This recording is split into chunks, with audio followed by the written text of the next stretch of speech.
Alright, hello, this is Saber Order, and I'm finally making this Galaxy Edge review video. I stated I was going to do this for a while, and I have two Galaxy Edge lightsabers. Parker has one. There's a video of him just like demoing it on TikTok, so if you go in our About section and then click on our TikTok, you'll be able to see it. It's our first video posted. It's just a simple video about the Darth Maul saber. He only has one side, but you get to see the light up sound effects and just simple facts about it.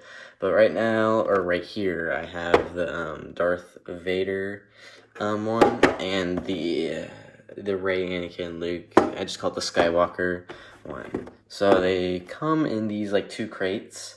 You can buy them for what, like $130 to $140 at like Star Wars Galaxy Edge in California or Florida, or you can order online from third parties. The best way is where I bought it. It's just like Amazon. The seller, he usually stocks a lot. The prices go up and down, but you're gonna have to pay from like $210 to like $250. I got this one for I think $220, and this one I actually got on Shop Disney's website. So they're actually selling a few. They sell like Luke's, Vader's, the Asajj Ventress's, the Jedi Temple Guard, except they're just like never in stock. So I'd recommend waiting, but they don't have all the sabers, but they are a lot cheaper. So what you do to open these is you press the button, and then opens up like that. It's good for display. Not the like best built boxes, but the nice display boxes. And then you can get the lightsaber out of them. They all have a blade plug. There's newer and older ones. Here's the newer blade plug, and it's just simple, but it's a lot easier to put in. And here's the old blade plug, and it has all these lines. It looks nicer, but it's more of a cone shape. It's more of a pain to get in. So here's Vader's hilt. Okay, so first I'll talk about the Skywalker saber. So I'll move this display back. Here we go. So it is pretty much just the basic reflex. These are pretty hard to mess up. You're not really gonna find a bad one. So I've used mine quite a bit, and it doesn't really have much wear. It's pretty nice. Has a good detail near the top. I'll take the blade plug out, and if you look down, here's the where's it? Here's all the pieces. So here's the bunny ears. These actually wiggle around usually because they're just attached by screws. I just put super glue in them.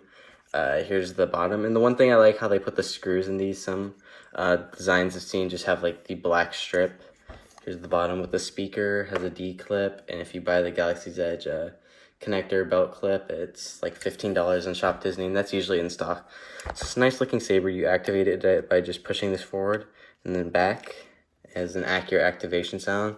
Pretty much sounds exactly like Obi-Wan's, but I'm pretty sure they sound the same in the movie, so it's not like they're being lazy, kind of like Black Series. So here's Vader's display. All of them have a different emblem. This one has the Imperial one. The other one had the Resistance, but it had blue. And here we go. So his has the same style of activation. You just hit the switch forward, back, forward, back. This one's a little harder, but you have better grip because it's like that bubble grip where it actually comes out instead of just this like, I don't know, flat kind of plastic slab that you push forward. It also has these bolts too, which most actually Vader ones don't. They just have the strip, so I like that about this. Here's the speaker. The D-clip's actually up here because that's maybe accurate. It has nice wiring. And this piece is aluminum at the top, but this piece is plastic. But it's high quality, durable. It's a nice matte plastic. All of it has like matte black paint on it. And they're all very accurate. For its price, these are probably the most accurate hilts you can get. Because, you can buy like custom sabers, but they're usually just, $800, and they're pretty good. But these are licensed products, and you pretty much, I'd say it's worth it. $140 to $250 for an accurate product. Good ignition sounds. The one thing you're not getting is obviously neopixel, but these are still, they have a progressive ignition. They're not like the like a flashlight and it just shines into a tube. It's not cheap like that. It doesn't have like tricrete, but it isn't the brightest saber in the world. Okay, so all of them, you just pretty much unscrew this bottom piece, and then all the battery packs are pretty much like this. This takes AA batteries. I have Duracell Optimums in here. It really doesn't matter. Just don't put cheap batteries in it. So it just lasts longer because these last a decent amount of time, but I'd say if you use them a lot, like a week until it starts dimming. Here's the ports. And yeah, you just have the speaker. The one thing is, this is pretty much where all the tech is. I mean, there obviously is tech in the hilt, but this is where the sound, this is pretty much the main bit of the lightsaber. So its swinging isn't very accurate, but it has, you know, it responds. It's not like it's just unexistent. So you just put that back in and you screw it in. Okay, so I'm gonna compare the two hilts, and so they're pretty much about the same. I mean, they are both Anakin's, and you know, one's Vader's, one's Anakin's. And the only difference is the black strips are a lot bigger. Like Vader's saber's bigger, and it's just harder to grip, and it's a more chunky saber, while the saber is more slick, and it's definitely easier to hold. All right. So Vader's hilt, for some reason, it's just a lot easier to put the blade in. But so here's the blade. I'll put the blade in the screen, get it in frame. You can see up close, it has this kind of plastic layer, like a pretty thick plastic layer around it. And then it has some like a white plastic tube in the middle, and then some foam. So here we go. It's this one's 36. You can get this in like 31 from Savi's Workshop, which you can buy on eBay. And you can also get it in like 26, I think. Here's the bottom connector piece, or the piece that connects in. And then here's like the little ports it connects in. My wall's right there, so I can't really put it too close. So what you do is you get the hilts, all the blades work in all the hilts, and put it in, and then twist it until it like inserts in you, and it'll make that sound. And then push down, and then twist. You're gonna wanna twist it to the right, or I guess twist it counterclockwise, and then pretty much do the push down and do the opposite to take it out. So I'll ignite it. Yeah, it's not too bright because I'm like right next to a window in broad daylight. Here's the tip. It has more of just like just a tip where it kind of lets the light out, unlike a neopixel. But I'll get myself swinging this in the dark, but it sounds nice. Here's the swinging.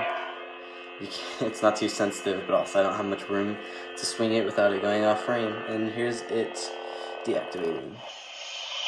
Alright, doing it with the Anakin, Rey, Luke lightsaber. Put it in.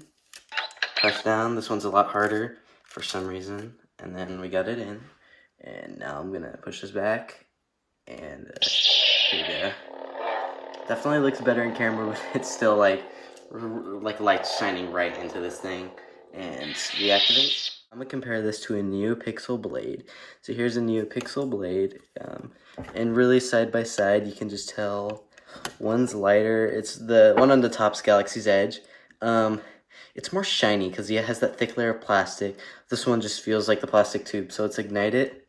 So igniting it, and then now let's ignite neopixel.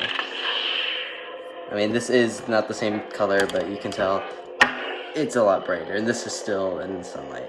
Okay, I'm in a much darker area. This is pretty much where I filmed that whole neopixel video. So ignite, it gets lots brighter. Oh, flash and flash. So if you flash it, the whole blade blinks all yellow. I think they all do yellow, but I don't know about the Kylo Ren.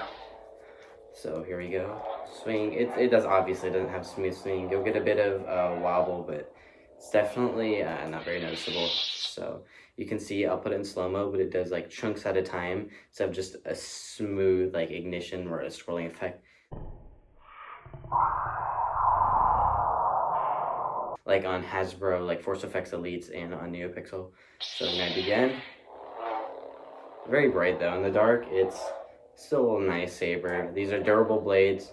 The blades actually cost like $50 at Galaxy's Edge, and online you'll get from like 70 to 80, possibly cheaper, but still fair price. They're replaceable, so if you break one, just buy another one, which you can't do with Elite lightsabers and non-removable blades, obviously.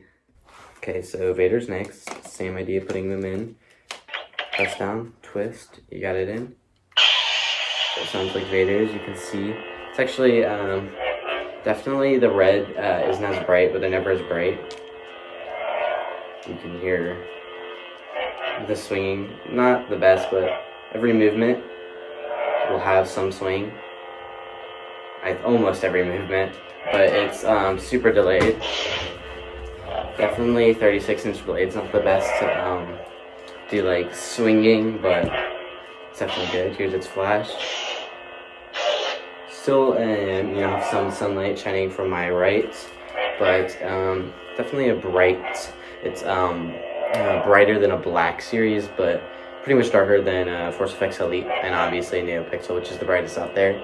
And a Tri-Cree, I would say it's probably brighter at the top, but at the bottom it's probably just as bright, or probably dimmer actually, because Tri-Cree is just pretty much lights at the bottom that shine through the whole blade.